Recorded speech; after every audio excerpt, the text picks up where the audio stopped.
Hello and welcome back to Israel with Aline. Today we are going to explore the region of the tribe of Benjamin and the city where the prophet Samuel lived and judged over the 12 tribes. And we will also visit the place where he was buried. So if you are ready, let's get started. We are now walking in the city of Mitzpah. Mitzpah in Hebrew means lookout. Why? We are 900 meters above sea level. We are 200 meters above the city of Jerusalem. And that's why we have a wonderful view of the entire region. Later we will climb to the highest point here in Mitzpah to show you the view as well. The city of Mitzpah was within the territory of the tribe of Benjamin. And here Samuel lived part of the year and judged over Israel. And Samuel judged Israel all the days of his life and went from year to year and circled Bethel and Gilgal and Mizpah and judged all in Israel in all those places. But now let's talk a little about the archaeology of this place. And the archaeologist Yitzhak Magwen conducted archaeological excavations here between 1992 and 2003 and found archaeological remains from the time of the first temple of Jerusalem, precisely in this area where we are walking. And the end of the era of the judges and the beginning of the era of the first temple of Jerusalem is precisely the time of the prophet Samuel, and about him we are going to talk now.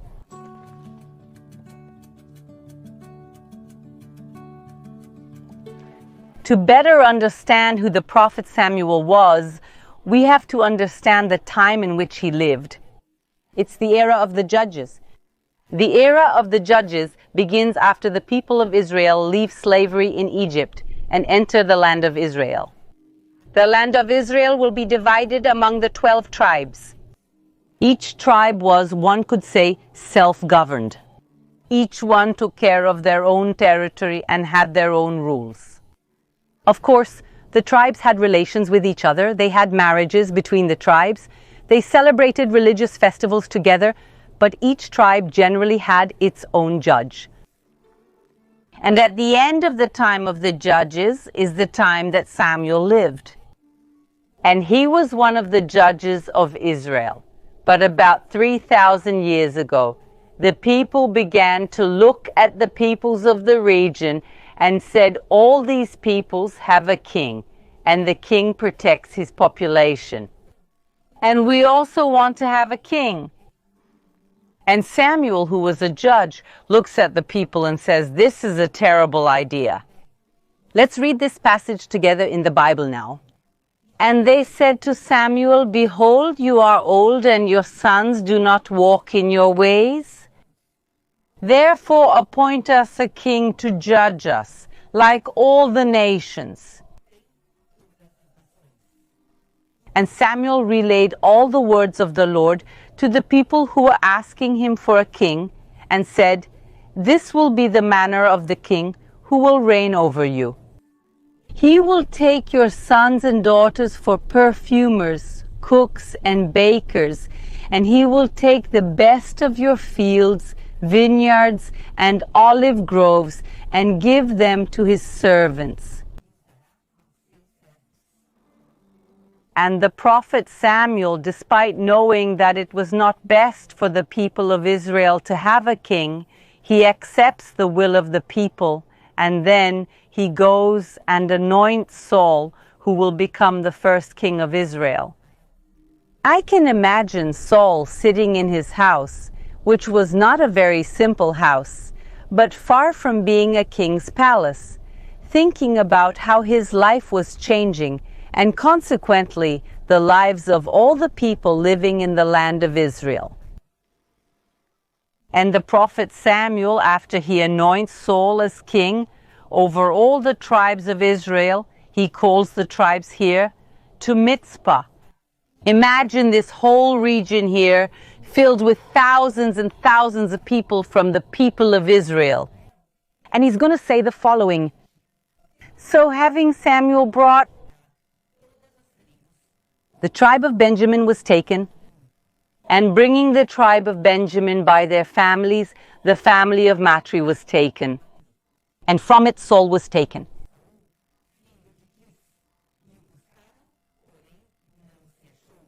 Then they asked the Lord again if that man would still come there. And the Lord said, "Behold, he has hidden himself among the luggage." And they ran and took him from there, and he stood in the midst of the people, and he was taller than all the people from the shoulder upwards. Then Samuel said to all the people, "See who the Lord has chosen, for there is no one like him among all the people." Then the people rejoiced and said, "Long live the king." And then Saul begins to reign over the tribes of Israel and officially ends the period of the judges. And that's why Samuel was the last of the judges of Israel and also the first prophet after Moses. See the importance of Samuel. He was both a judge and a prophet. Let's keep walking and learn a little more about the history of Mizpah and Samuel.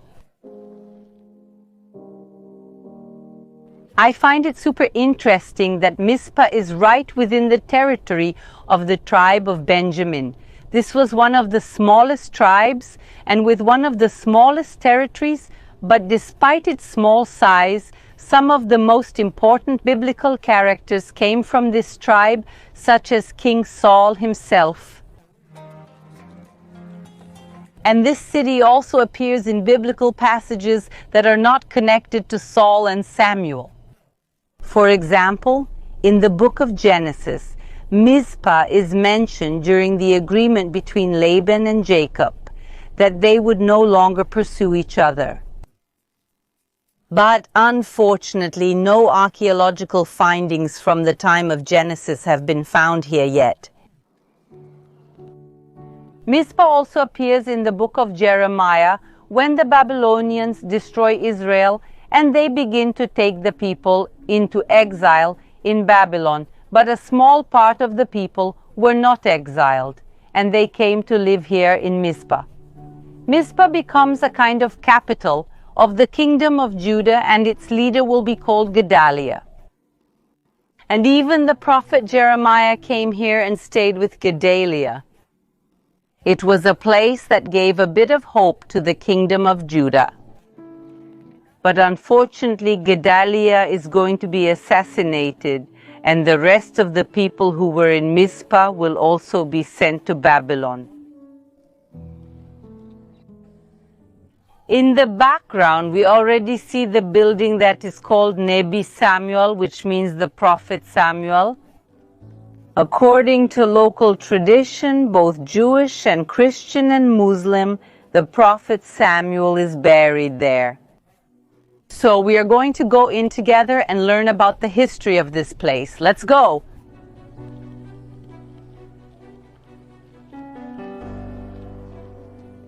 Looking at these gigantic constructions, the question arises of how they did this so long ago, 3,000 years ago.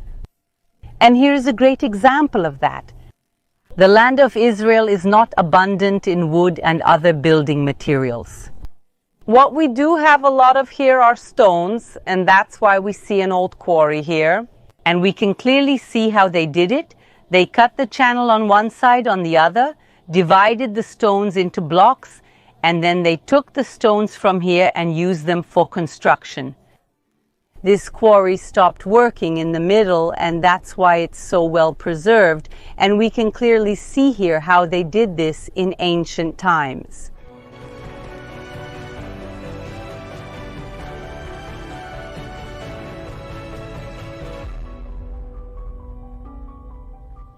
Look where we've arrived.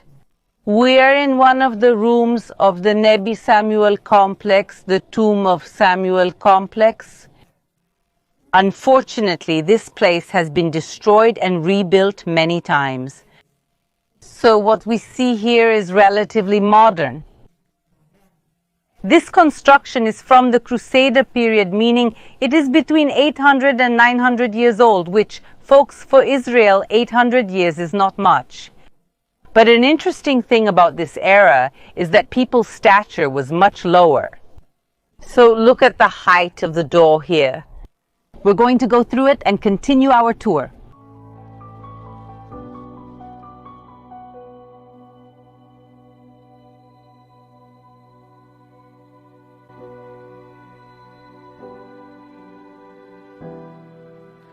Look at what was found here in the archaeological excavations. Do you see this circle here that I'm stepping into? This in Hebrew is called Beit Bad. Beit Bad means the place of the olive press. The olives were brought here squeezed, and here olive oil of different qualities was extracted. The simplest of all olive oil was used for lamps to illuminate. The good olive oil was used for eating and also as medicine, for example, to apply on skin wounds. But the best olive oil of all, the purest olive oil, was dedicated to God. For example, it was placed in the menorah, in the candelabrum, which illuminated the tabernacle and later also the menorah of the Jerusalem temple. And this pure oil was also used for anointing. So when Samuel is going to be anointed, he will be anointed with this pure oil. And also when Samuel is going to anoint Saul as king of Israel, he will take a jar of oil and pour it over Saul's head.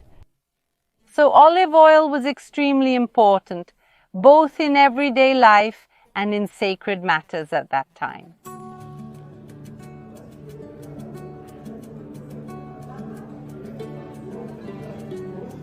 Look how cool. A Jewish halakha ceremony is happening now, which is when the hair is cut for the first time. In Judaism, there is a tradition of not cutting boys' hair until they are 3 years old. And when he turns 3 years old, the entire family gathers at a special place for a haircut, which is exactly what they are doing now. This boy just turned 3 years old, and at this age is also when Jewish education for children begins. For example, they start learning the Hebrew alphabet. They start wearing the kippah, the solidel, and also the tzitzit, which are the fringes on the clothes. And I'm super happy that you guys could see a little bit of this party today.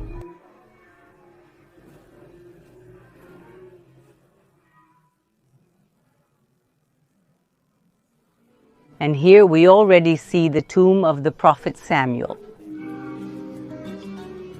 We are next to the tomb of the prophet Samuel, but behind me there is a small golden plaque that points to the direction of Jerusalem. It is very important for us to remember that despite the prophet Samuel being buried here, we cannot and should not pray to him, nor to anyone. When we go to the tombs of important people, like the patriarchs in Hebron, like Rachel's tomb, we do not pray to them. We can only pray to God. So even being here, the direction of Jerusalem is marked because people here are facing Jerusalem and praying to God. Notice that only half of the tomb is visible. Half is here on the women's side and the other half is visible from the men's side. This is a Jewish tradition where men and women pray separately. And now in front of us we can see the men's section.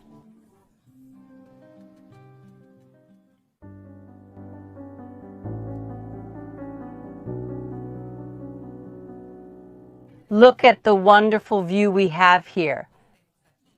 It's no wonder we're next to Mitzpah, the city that's called Lookout.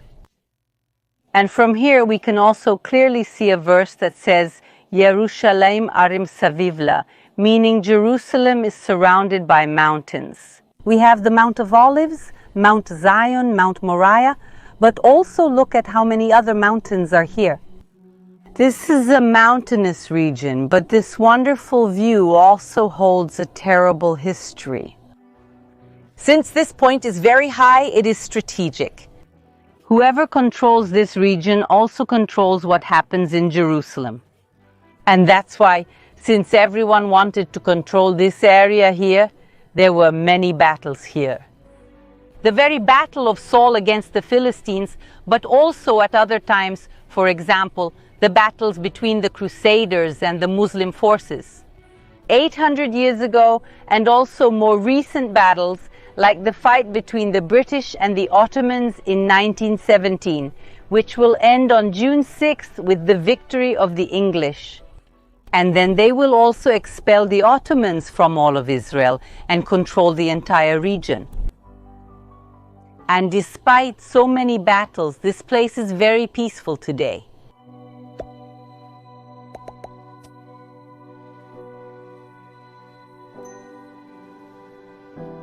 And this place nowadays, it is an example of coexistence.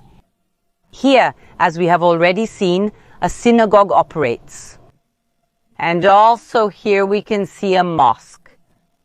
Inside a building that was originally a church. So Jews, Christians, and Muslims visit this place today. I'm taking off my shoe out of respect for the Muslim tradition.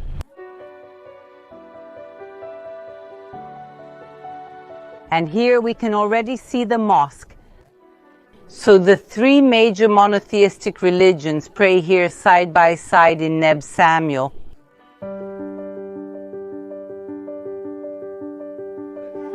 And here next to Mitzpah and next to the tomb of the prophet Samuel, we find a small water source, which is called the Fountain of Hannah, the mother of the prophet Samuel. And since we talk so much about him today, we also have to remember the story of Hannah, a woman who was sterile for many, many years, and she goes to the city of Shiloh, and she makes a very strong prayer to God, and God will grace her with a son, and not just any son, but the prophet Samuel, one of the greatest prophets and judges that the people of Israel have ever seen. So today, as we remember Samuel, let's also remember Hannah. And if you want to know Shiloh, the place where Hannah made her prayer and where the Ark of the Covenant was located, we have a video there. It's linked up here for you, for those who want to watch. And I hope you all enjoyed today's video. A big kiss, subscribe to the channel, and see you next time.